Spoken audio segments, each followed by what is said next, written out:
Marwadi university మంచి భవిష్యత్తు కోసం తెలుగు విద్యార్థులు ఇష్టపడే యూనివర్సిటీ. కాల్ 9059052378 9059052379. ఇచ్చుకుంటాం 50,000. ఇంకేం మాట్లాడకండి సార్, కావలిస్తే లక్షిస్తాం. అంతసేపు వెతికావు, నీ రిజల్ట్స్ నీకు తెలియలేదమ్మా? ఉంచండి. నా రిజల్ట్ నాకెప్పుడో తెలుసమ్మా. నేను వెతికింది అన్నయ్య నెంబర్ని. నా బంగారు తల్లి. సరస్వతిని వెతుక్కుంటూ లక్ష్మి వచ్చింది. నేను నా చదువు శత్రురాజులను జయించాం. నేను గెలిచాను. అమాయకుడు పొద్దున్నే దొరికాడు. ఈసారి కనిపిస్తే నవిలేస్తా. ఏమిట్రా బాబాయ్ పొద్దున్నే ఏమన్నా నవ్వుతున్నావు? షటప్. నీ మీద పోలీస్ కంప్లైంట్ ఫైల్ అయింది. అరగంటలో పోలీసులు వస్తారు, నిన్ను అరెస్ట్ చేసి పట్టుకెళ్తారు. సిద్ధంగా ఉంది. పోలీస్ కంప్లైంటా? అవును. ఎవరిచ్చారు? నేనే. దేనికి? దేనికేమిట్రా, మౌనికకు వచ్చిన స్కాలర్షిప్ డబ్బుతో మీ రెండో విధవాయికి డొనేషన్ కట్టి కాలేజీలో పారేసేవటగా. అందుకు ఏం చేయమంటారా? వాడికి మెరిట్ రాక సీట్ రాలేదు. సీట్ రాకపోతే తీసుకెళ్లి ముఠాకులీలో జరిపించరా, అంతేగాని ఆడపిల్ల చదువు ఆపుతావా? అడుగు తక్కువ విధవా. రేపు ఆ పిల్ల చదువుకోవడానికి ఫీజులు ఎవరు కడతారా నీ బాబు? ఆడపిల్ల చదివి ఎవరిని ఉద్ధరించాలరా? ఆడపిల్లకి పుట్టిల్లు హాస్టల్ లాంటిది. వెళ్ళవంగానే హాస్టల్నే కాదు, అమ్మా నాన్నని కూడా మర్చిపోయి మొగుడమ్మడు వెళ్ళిపోతుంది. ఆడపిల్లని కంటం పాపం అయితే దాన్ని చదివించడం మహాపాపం. నేను మటుకు దాన్ని చస్తే చదివించను. నేను చదివే తీరుతాను. నిన్ను చదివించాల్సిన అవసరం నాకు లేదు. అయితే ఎందుకన్నారు? పుట్టే ముందు ఆడపిల్లవని తెలియక. తెలిసాక చంపకపోయారా? కన్న ప్రేమ ఒకటి చచ్చిందిగా. అవును, చచ్చింది. నిజంగానే చచ్చింది. అందుకే ఆడపిల్లలు బయట పారేసే పనికిరాని వస్తువులయ్యారు. మగపిల్లలు బీరువాలో దాచుకునే పవిత్ర గ్రంథాలయ్యారు. అవునే, రేపు నేను చచ్చాక కూలి పెట్టాల్సింది వాళ్ళు. ఎవరు పెట్టేది చచ్చాక? మనకు తెలిచేస్తుందా నాన్న? తెలిసాకపోయినా చూస్తున్నాం కదా. రంగాలని, ఓడిలని, తిరగ సీసాలని, కాటుకని, తల్లులని, తల్లొప్పులని, ఎన్ని ఖర్చులు. ఇవన్నీ కాకుండా పెద్ద మనిషి అయితే ఖర్చు, పెళ్లి అయితే ఖర్చు, కాపురాన్ని పంపిస్తే ఖర్చు, కడుపు వస్తే ఖర్చు, కాన్పు అయితే ఖర్చు. ఈ ఖర్చులన్నీ మగపిల్లలు కడుపులు కొట్టేగా పెట్టాలి. నాన్న, దాన్ని చదివించలేదన్న చెడ్డ పేరు మీకెందుకు? చదవనివ్వండి. దాన్ని చదివించడం నీకు భారం అనుకోండి. పోనీ అన్నయ్య నేను ఎక్కడైనా పార్టీ ఉద్యోగాలు చేసి దాన్ని చదివిస్తావు. ఎరా అన్నయ్య? అవునా? ఈ మాత్రం బుద్ధి నీకుంటే ఎప్పుడో బాగుపడేదనవే. ఆ బుద్ధి నాకు రాదు, వచ్చినా అక్కర్లేదు. చూసారో దీని అహంకారం? దీనికి పెళ్లి చేస్తే మొగుడితో కాపురం చేసి ఎందుకంత రోషం వచ్చింది? నిన్ను 18 ఏళ్ళు పెంచి పోషించిన నాకే ఎదురు తిరుగుతున్నావే, నాకెంత రోషం రావాలి? చదివించాలి కానీ హ్యాపీ. అయితే నాకు పెళ్లి చేయండి. నాకు అంటే మా ఇద్దరికి అన్నమాట ఒక పని అయిపోతుంది.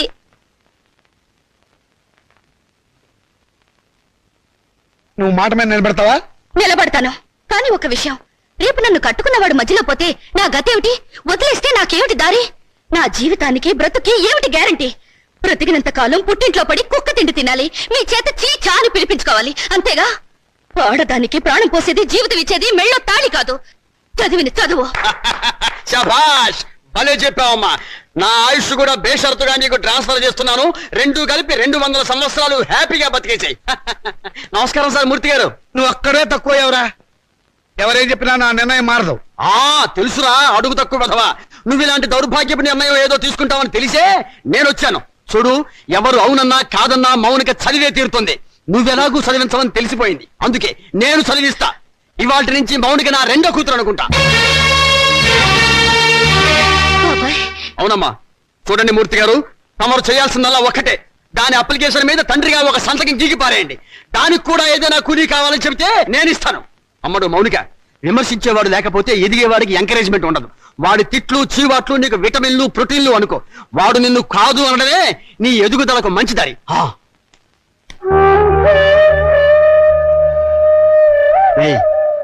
దాని చదువు బాధ్యత నేను తీసుకున్నాను కదా అని దాన్ని తిట్టడము, ఎగతాళి చేయటం మాత్రం ఆపేకు. ఆపితే దాని ఎదుగుదల ఆగిపోతుంది.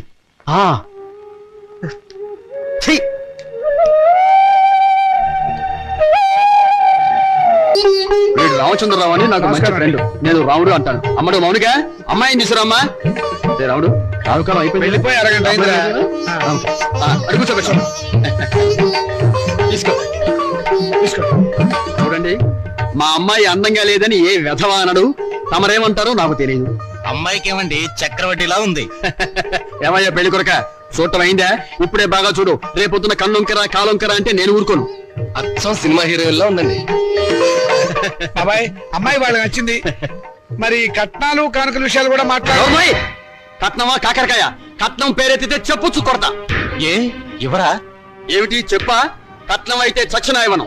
చూడండి మాస్టారు, నాకు 2 పిల్లలు, ఒక ఆడ ఒక మగ. ఈ అడుగు తక్కువ వెధవలా కాకుండా ఆడని మగని సమానంగా చూసే అభ్యుదయ భావాలున్న వెధవని నేను. మరో విషయం, నాకున్న ఆస్తిని 3 భాగాలు చేశాను. అందులో ఒకటి నాకు, ఒకటి మా అమ్మాయికి, 3వది మా అబ్బాయికి.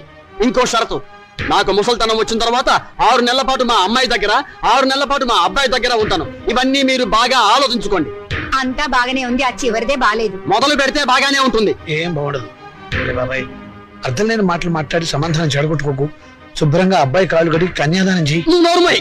వీళ్ళ దరిద్రపు కాళ్ళు కడగాల్సిన దరిద్రం నాకు పట్టలేదు.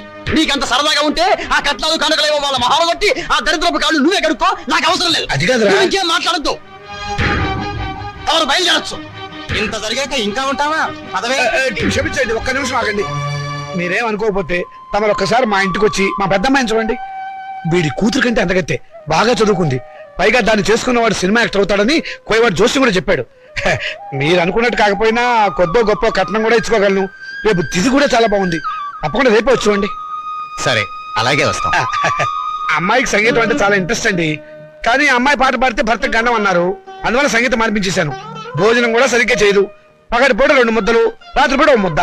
తనలో పూలు కూడా పెట్టుకోదు. పెట్టుకుంటే తనలో పోస్తుంటా. చూసారా, ఖర్చే లేదు. ఏమిటో ఈ కాల పాడపిల్లలు. అది ఆడపిల్లని అలా పెంచాలండి. మరి మిగతా విషయాలు అన్నయ్య గారు కాస్త ఆలోచించి అడిగితే బాగుంటుందేమో. మౌని, అక్కడ లోపల తీసుకెళ్ళు. చూడండి బాబు గారు, మగబిడ్డ అన్న తర్వాత ఎంతైనా అడగచ్చు. రేపు మా వారికి అడగను. పెద్దవది డబ్బుదే ఉందండి. అసలు మీలాంటి పెద్ద మనుషులకి డబ్బులు కక్కుర్తిపడే మనసత్వం అస్సలు ఉండదు. ఏదో లాంఛనప్రాయంగా 10,000 అనుకుందాం. మా గేదె ఖరీదే 10,000 అండి.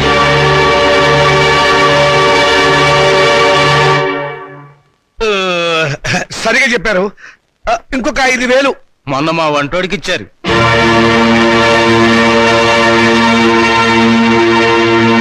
బాబు గారు, మీరేం కాదనకండి. ఆఖరి మాట 25,000. మా అమ్మాయికి మొదటి కాన్పు మగబిడ్డ పుట్టారనుకోండి, తాతగారి బహుమతిగా ఇంకో 5,000 ఇస్తా. ఓకే, ఒప్పేసుకోండి. సంతలో పశువులా ఈ బేరాలేమిటి? మౌనిక మౌనిక, నువ్వు ఊరుకోవే. దొరక్క నాకు మొగుడు దొరికాడు. నీ కర్మ. సర్లేండి, త్వరలో ముహూర్తాలు పెట్టించండి. వస్తాను. థ్యాంక్ యూ బాబు గారు. సీత, సీత, వస్తున్నానండి. ఈ నెల 10వ తేదీ ఉదయం 10 గంటలకు ముహూర్తం. పనులన్నీ స్పీడ్ గా జరగాలి. వీడెక్కడా? రాజా, రాజా, ఏంటి నాన్నగారు? ఏం చేస్తున్నావురా? చదువుకుంటున్నానండి. గుడ్, చదవాలిరా. నువ్వు బాగా చదవాలి. స్టేట్ ఫస్ట్ రావాలి. ఇదిగో 25,000 కట్టిన డబ్బు జాగ్రత్త చెయ్యి. అంత డబ్బు ఎక్కడదండి? ఒంటికి ఆవరణ రాసుకుని గోచి పెట్టుకుని రాత్రి దొంగతనం చేశా. ఆడది వేసే ప్రతి చచ్చు ప్రశ్నకు సమాధానం చెప్పే చవడదొద్దామని అనుకుంటున్నావా? నానా, నాకు ఉద్యోగం వచ్చింది. Very good. చూసావటే, నా కొడుక మజాక. కానీ ఏంటో నసులుతున్నావు? 30,000 డిపాజిట్ కడితే గానీ నాకు ఉద్యోగం ఎవరండి? 30,000? నాన్న, వెద ఉద్యోగం పోతే పోయింది. ఇవాళ కాకపోతే రేపు వస్తుంది. ముందు చెల్లి పెళ్లి ముఖ్యం. పెళ్లి వాళ్ళు కాకపోతే రేపు అవుతుందిరా. ఉద్యోగం రేపు రాదు. కట్టం డబ్బు 25,000 ఉంది కదా, తీసుకెళ్లి డిపాజిట్ కట్టు. మరి పిల్ల పెళ్ళి ఆగిపోతుందే. ఇది అన్యాయం నాన్న. ఒకరికి న్యాయం జరగాలంటే ఇంకొకరికి అన్యాయం జరగాలి. తప్పదు. ఇంకో 5,000 తగ్గుతుంది నాన్న. ఆడపిల్లల ఒంటి మీద నగలున్నాయి కదా, వాటితో అడ్జస్ట్ అవుదాంలే. ఈ పెళ్ళి ఆగితే అది చస్తుంది. చస్తే వస్తుంది. నాకు ఖర్చు తగ్గుతుంది. అక్క పెళ్ళి ఆగిపోతే నేను ఊరుకోను. ఏం తిరుగుబాట? పొరపాటు జరిగినప్పుడు తిరుగుబాటు తప్పదు. ఒక బిడ్డ కడుపు కాల్చి ఇంకో బిడ్డ కడుపు నింపాలనుకోవడం అన్యాయం. ఒంటెల మీద కొట్టినప్పుడే ఓర్చుకున్నాను. ఈ చెంపతిప్ప భరించలేనా? పాపం పిచ్చిది. పెళ్లి మీద ఆశలు పెట్టుకుంది. ఈ పెళ్లి ఆగితే దాని గురించి లోకం ఎన్ని రకాలుగా మురుగుతుంది. అమ్మాయి అన్నది నిజమే కదండి. ఇది ఆడవాళ్ళ రాజ్యం కాదు, నా రాజ్యం, నా కొడుకుల రాజ్యం. నోరు మూసుకో. ఏ తప్పు మాట్లాడిందని నోరు మూసుకోవాలి? మీ అధికారం అహంకారం మా స్వేచ్ఛని ఎంతకాలం ఇలా చంపుతాయి? ఏ మగపిల్లలతో సమానంగా బతికే హక్కు కూతుళ్ళమైన మాకు లేదా? లేదు. ఎందుకు లేదు? ఇలాంటి పిచ్చి ప్రశ్నలు అడిగే రోజులు వస్తాయని ఆ రోజుల్లో ఆడపిల్ల పెద్ద మనిషి కాకుండానే పెళ్లి చేసేవారు. ఒకరు సస్తే సగామనం చేయించేవాడు. చేయకపోతే గుండు గీసి ముసుగేసి మూల కూర్చోబెట్టేవాడు. అంతెందుకు, మనకి 2 చేతులు ఉన్నాయి. కుడి చేతుకున్న విలువ ఎడమ చేతుకుందా? లేదు. ఒక శరీరంలో బాగలేక ఎంచేత జీవితంలోనూ అంతే. కొడుకున్న విలువ కూతుళ్ళకి లేదు. మాకు జవసత్వాలు ఉడిగిపోతే మా నోట్లో ఇంత జావ పోసేది కొడుకు. రేపు చస్తే కొరువు పెట్టేది కొడుకే. బూడిద ఎత్తిపోసేది కొడుకు. పిండాలు పెట్టేది కొడుకు. ఆఖరి పున్నామ నరక నుంచి తప్పించేది కొడుకే. అది పిచ్చి నమ్మకం. మీ వీప్ మీద ఎన్ని పుట్టుమచ్చలున్నాయో మీరు చూసారా? చూడలేరా? కానీ పున్నామ నరకం చూసినట్టు మాత్రం మాట్లాడతారా? పెట్టిన పిండాన్ని ఆడకాకులు మగ కాకులు కలిసే తింటాయి. కాకులకున్న స్వతంత్రం కూడా మాకు లేదా? కాకులు పితృదేవతలైనప్పుడు కన్న కూతుళ్ళు కావాల్సిన వాళ్ళు కారా? మరైతే నాకు పెళ్లి కాదా? ఏడిస్తే వాళ్లకు మరీ చులకనగా ఉంటుందక్కా. కన్నీళ్లు తుడుచుకో. పరిస్థితి అర్థమైందిగా. నా మాట విను. మళ్ళీ కాలేజీలో చేరి చదువుకో. చదివించడానికి నా దగ్గర లంకె బిందెలు లేవు. ఉన్నా దాంట్లో ఉన్న బంగారం అంతా మీ కొడుకులకి ఇవ్వండి. ఆ ఖాళీ బిందులు మాకిస్తే మేము నీళ్లు మోసుకుని బ్రతకడానికైనా పనికొస్తాయి. మౌనిక, అక్కడ నేను చదివించుకుంటానులేండి. మా నాన్నగారు మన ఫస్ట్ నైట్ ని అమెరికాలో ఏర్పాటు చేద్దాం అనుకున్నారు. అమెరికా అయినా అనకాపల్లైనా సీనిదే కదా. సీన్ అంటే నేను చెప్తాను కదా.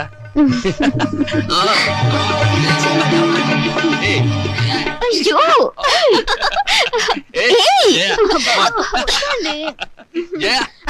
ఏంటిది? నా ఉసురు తగిలి మంచం విరిగిపోతుందిలే. నాకు చేయకుండా వాడికి చేస్తారా పెళ్లి? ఒళ్ళు మండిపోతుంది. అయ్యో, అక్కడ శోభనం కూడా అయిపోయింది. నా పెళ్లి కూడా చేస్తే ఒక పని అయిపోయేదిగా. వీళ్ళెప్పుడు ఇంతే, ఒళ్ళు మండిపోతుంది.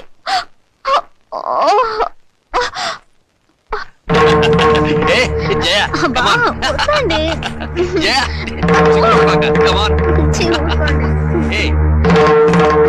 ఏయ్, అయ్యో, వద్దండి.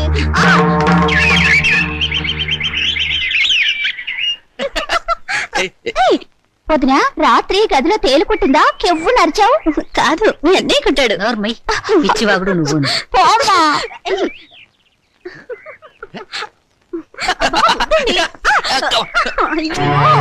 అమ్మా, ఎదిగిన ఆడపిల్లలు ఇంట్లో ఉన్నారు. నీ కొడుకుని కోడల్ని కాస్త మనుషుల్లాగా ప్రవర్తించమని చెప్పు. నువ్వు మాత్రం ఏమిటే ఇప్పుడు పోవడం పొదుపోయాక రావడం? ఇది సంసారం చేసే గొప్పేనా? రాత్రి పడగదిలోంచి వచ్చిన శబ్దాలు విని నాకు అదే అనుమానం వచ్చిందమ్మా. ముద్దు, విన్నావా దాని మాటలు? ఊరికే కనిపారేయటం కాదు, ఆడపిల్లల్ని ఎలా పెంచాలో కూడా తెలియాలి. ఇప్పుడు ఏమందండి అది? చిన్నమ్మాయి, నీతో చెప్పడం కంటే ఆ చెడుతో మొత్తుకోవడం బెటర్. అబ్బా, నాన్నకి ఆవేశం నా పెళ్లి విషయంలో ఉండుంటే ఎప్పుడో నా పెళ్ళైపోయేది. ఛీ, నా కర్మ. గట్టిగా కొట్టుకోవే, పేలన్నా చేస్తాయి. చాలమ్మా నువ్వు. అరే ఏంటిది? మమ్మల్ని ఆశీర్వదించండి నాన్నగారు. ఈ అమ్మాయి ఎవర్రా? ఈ అమ్మాయిని నేను ప్రేమించాను. మీరు పర్మిషన్ ఇస్తేనే పెళ్లి చేసుకుంటారు. ప్రేమించడానికి నీకు ఎవరిచ్చారా పర్మిషన్? క్షమించండి నాన్నగారు. ఇలా అడిగి నా సానుభూతి పొందాలనా? అడ్రస్ లేని వాళ్ళు చేస్తుంటే నీకు కూడా అడ్రస్ లేకుండా పోతుందిరా. లేదు నాన్నగారు, మీకు చెడ్డ పేరు తీసుకొస్తే నన్ను చంపేయండి. ఈ అమ్మాయి ఎవరనుకుంటారు? చలపతిరావు గారు అమ్మాయి. చలపతిరావు గారంటే? అరే, చలపతిరావు గారు తెలియపోవడం ఏంటన్నా? పెద్ద ఇండస్ట్రియలిస్ట్. హైదరాబాద్ లో వీళ్ళ నాన్నగారికి మహేశ్వరి పరమేశ్వరి థియేటర్లు ఉన్నాయి. జూబ్లీ హిల్స్ లో 12 ఎకరాల నిమ్మ తోట ఉంది. వద్దు వద్దు, ఇక ఆపేయ్. ఏమేవ్ అబ్బాయి లోపల తీసుకెళ్లి కాఫీ ఏర్పాట్లు చూడు. ఏం లేదమ్మా, నేను గట్టిగా అరిస్తే వీడు స్ట్రాంగ్ గా నిలబడతాడో లేదో చూద్దామని చిన్న డ్రామా ఆడానంతే. నువ్వు లోపలికి వెళ్ళమ్మా. ఏమండి, కాఫీ పడి నిన్నే అయిపోయిందన్నానుగా. ఆ మాట ఇంత పబ్లికే చెప్పాలా? ఇప్పుడు మర్యాద ఎందుకున్నా? సుధా వాళ్ళ నాన్నగారు మనందరినీ ఈ రోజు భోజనం రమ్మని పిలిచారు. మరి చెప్పారా? ఏమేవ్ తొందరపడి వంట మొదలెట్టావా? ఆపేయ్, సాయంకాలం తినొచ్చు. ఉండరా, చొక్కా వేసుకొస్తాను. Very good, very good. చూడండి రామచంద్రయ్య గారు, మా అమ్మాయిని మీ అబ్బాయికి ఇచ్చి చేయడంలో ఏం అభ్యంతరం లేదు. కానీ ఏమిటి మీ సందేహం చెప్పండి. మీ రెండో అమ్మాయిని మా ఏకైక కుమారుడికి ఇచ్చి చెయ్యాలి. అంతకంటే మహద్భాగ్యమా? తప్పకుండా చేద్దామండి. అయితే ఒక విషయం, మా వాడికి కొంచెం పిచ్చి ఉంది. ప్రస్తుతం వాడు పిచ్చాసుపత్రిలో ఉన్నాడు. అయినా సరే మీరు ఈ పెళ్లికి ఒప్పుకుంటేనే మా అమ్మాయి మీ ఇంటికి వాళ్ళు అవుతుంది. దాందే ఉందండి, గొప్ప గొప్ప మేధావులందరూ అలాగే ఉంటారు. అంతెందుకు, పాత అర్థాంగ సినిమాలో అక్కడే నాయకులో పిచ్చుంటే సావిత్రి మార్చుకోవాలా? అంతెందుకు ఈ మధ్య వచ్చిన ఆపద్బాంధవుడు చిత్రంలో ఆ హీరోయిన్ అదే మీనాక్షి శేషాద్రిని ఆ హీరో ఎవర్రా? చిరంజీవి గారు అచ్చో నాలాగే ఉంటారు. అచ్చు మావాడిలాగానే ఉంటాడు, మార్చుకోవాలా? అలాగే ఇది. నాన్న, అవి సినిమాలు, జీవితం కాదు. జీవితాలు చూస్తే సినిమాలు తయారు చేస్తారు. నువ్వు నోరు మూసుకో. నోరు మూసుకుని ఇన్నాళ్ళు బ్రతికాను. మౌనిక, చూడండి సార్, మాకు తండ్రి లేడు. ఆయన దేశాల మీద పోయాడు.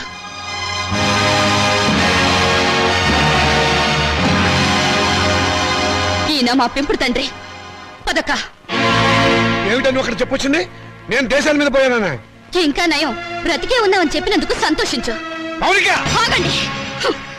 స్వార్థం కోసం ఆడదాన్ని కాళ్ళు చేతులు నరికి తందూరి పొయ్యిలో తగిలిపెట్టిన మహానుభావుల జాబితాలో మీ పేరు కూడా చేరిపోవాలంటే ఆ పిచ్చివాడికిచ్చి పెళ్లి చేసే బదులు డబ్బా కిరసనాలు పోసి తగలబెట్టండి, ఖర్చైనా మిగులుతుంది. ఎప్పుడు కొడుకుల భవిష్యత్తు గురించి ఆలోచించారే గాని మా ఆవేదన గురించి పట్టించుకోలేదంటే కూతుళ్ళుగా మేము చేసిన పాపం ఏమిటో చెప్పండి. ఈ సంసారాన్ని నిలబెట్టేది నా కొడుకుల భవిష్యత్తే గాని మీ పెళ్లిళ్ళు కాదు. మాకు పెళ్లిళ్ళు అవసరమని మేమెవరితోనన్నా లేచిపోతే బయట ఏడ్చి కట్నం ఖర్చు తగ్గినందుకు లోపల సంతోషపడతాను. శభాష్, కూతుళ్ళు లేచిపోవడానికి తగిన సలహాలు ప్రోత్సాహం ఇచ్చే నీలాంటి తండ్రి ఊరికి ఒక్కడుంటే చాలు. దేశంలో ఈనాడు వరకట్న సమస్య ఉండేదే కాదు. నీ కొడుకు సుఖం కోసం నన్ను పిచ్చివాడికిచ్చి పెళ్లి చేయాలనుకున్నావు. ఇది అమ్మ పిచ్చిదైతే నువ్వు చేసుకునేవాడివా? నువ్వు పిచ్చివాడివైతే ఇన్నాళ్ళు అమ్మ నీతో కాపురం చేసేదా? ఏంటే నాన్నగారికి ఎదురు సమాధానం చెప్తున్నావు? చెప్పుతో కొడతాను, జాగ్రత్త. చెప్పులు నాకు ఉన్నాయి. ఎందుకే గొడవలన్నీ లోపలికి రా. ఆడపిల్లలు ఇంట్లో కూర్చుని ఏడ్చే రోజులు ఎప్పుడు పోయాయమ్మా? మగపిల్లలు ప్లస్లు, ఆడపిల్లలు మైనస్లు అనుకునే ఇలాంటి వాళ్లను నట్టింట్లో నిలదీసి అడిగే రోజులివి. నట్టింట్లో కాకపోతే నడు రోడ్డు మీద నిలబడవే. నువ్వు అర్ధరాత్రి వరకు ట్యూషన్ల పేరుతో ఎవరెవరితో తిరుగుతున్నావో, ఏ లాడ్జీలో కుడుతున్నావో ఎవరు తెలుసు.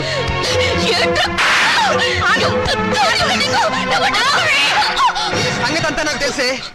నువ్వు నోర్మయ్యా. నేను అన్న దాంట్లో తప్పే ఉందమ్మా. దీని చెడుతురులకు రేపు కడిపైతే తలదించుకోవాల్సింది మేము. విన్నావమ్మా, వీడు నేను చెడిపోయానంటున్నాడు. ఆడపిల్ల తన దాపరికాలు తల్లి దగ్గర దాచదు కదమ్మా. నేనెంత మందితో తిరిగాను, ఎంత బాగా చెడిపోయాను నువ్వే వీడికి చెప్పమ్మా. మౌనిక, ఓ వీళ్ళు నీ కొడుకులే కదూ. కొడుకులు కొరివి పెడతారని మమకారంతో కూతుళ్ళకు తల కొరివి మీరు పెడతారా? నాన్న, మీరు స్వర్గంలో సంసారం చేస్తే మగపిల్లలు, నరకంలో సంసారం చేస్తే మేం పుట్టావా? ఏనన్నా, పసితనంలో మగ పిల్లలకు పనికిరాని బట్టలు మాకు తొడిగి స్కూలుకు పంపారు. అప్పుడు దేవుటని అడిగే తెలివి లేదు. వయసొచ్చాక చిరిగిపోయిన నీ కొడుకుల లింగీలను లంగాలుగా మార్చి మమ్మల్ని కట్టుకోమన్నారు. అప్పుడు వా తెలిసినా అడిగే ధైర్యం లేదు. ఈ రోజు నేను చెడిపోయానని నింద వేసి నా శీలం మీద వీళ్ళు బురద చల్లారు. చెడిపోయిన కూతురు ఇంట్లో ఉంటే వ్యాపారం చేసుకోక ఇంకా నీకు వీళ్ళకు ఉద్యోగాలు ఎందుకు? ఒకరు బస్ స్టాండ్ లో, ఒక రైల్వే స్టేషన్ లో నిలబడి ఖాతాలు తెస్తారు. నువ్వు ఇంట్లోనే ఉండి వ్యాపారం చూసుకో. నా రేటు ఎంత అని అడగను, నా రేటు పెంచమని డిమాండ్ చేయను. నీ కొడుకులు చదువులకే కాదు, వీళ్ళిద్దరు బిల్డింగ్లు కట్టుకోవడానికి కూడా ఈ కూతురు ఉపయోగపడుతుందని నువ్వు తెలుసుకో. విలువేంటో తెలియాల్సిన అవసరం ఇక్కడ ఎవరికి లేదు. నువ్వు నోర్మోసుకు లోపలికి వెళ్ళు. పోతాను. నేను ఇక్కడే ఉంటే నిజంగానే నన్ను చెడగొట్టి ఆ డబ్బుతో మీ అవసరాలు తీర్చుకుంటాను.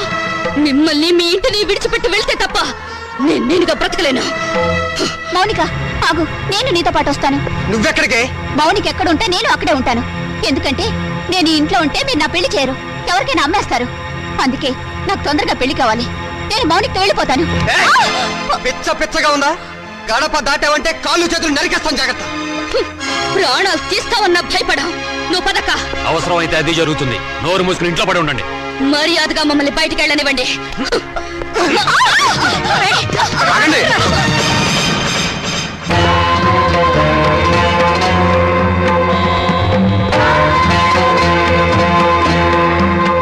నువ్వా?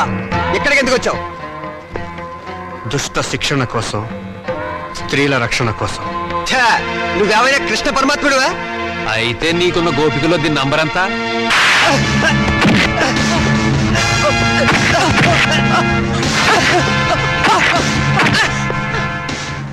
లెక్క పెట్టి నెంబర్ ఎంతో మీరే తెలుసుకోండి. రామోనిక,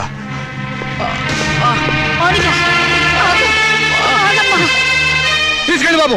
మా దరిద్రం వదిలిపోతుంది, పీడ విరగడైపోతుంది. కానీ ఒక్క విషయం గుర్తుంచుకోండి, బిడ్డలని మమకారం మా మీద మీకు లేకపోయినా తల్లిదండ్రులనే గౌరవం, బాధ్యత మాకున్నాయి. ఎప్పటికైనా మిమ్మల్ని ఆదరించడానికి మీరు కాదన్న ఈ కూతురు ఉందని మీరు మర్చిపోకండి.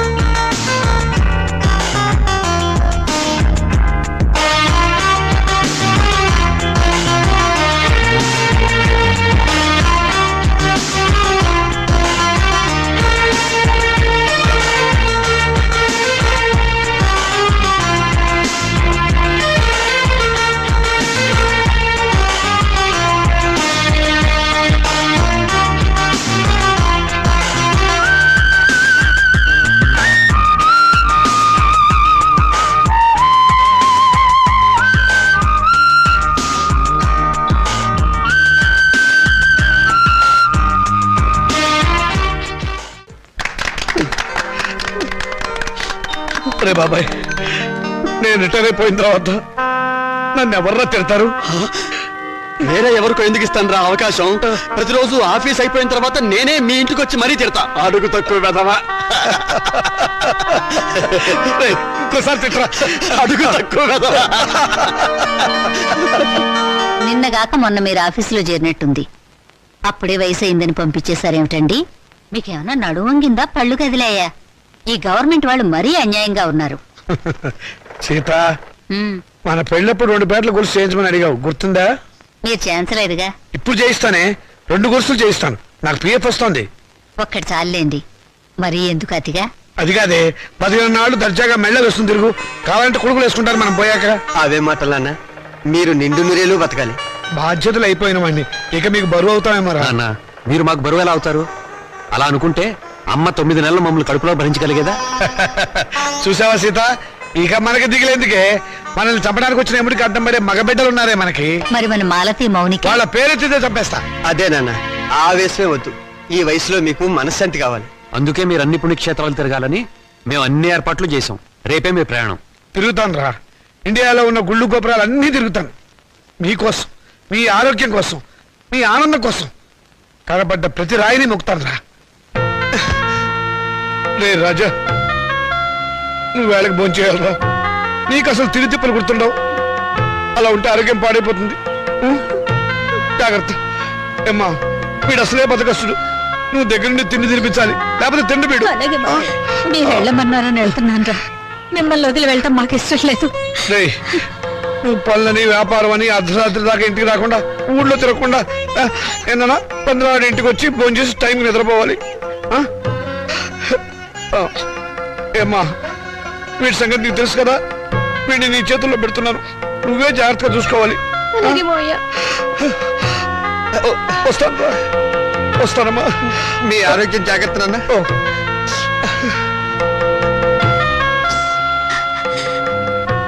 చెల్లెళ్ళు ఎలా ఉన్నారో ఒకసారి చూసిరండి. టైం అయిందిరా. వస్తాను రా. జాగ్రత్తగా ఉండండి. ఏమిట్రా మళ్ళీ పిచ్చి సన్నాసి? వీడు అసలే నాన్న వదిలిపెట్టి ఉండలేడు. మళ్ళీ 15 రోజులు వచ్చేస్తాం కదా.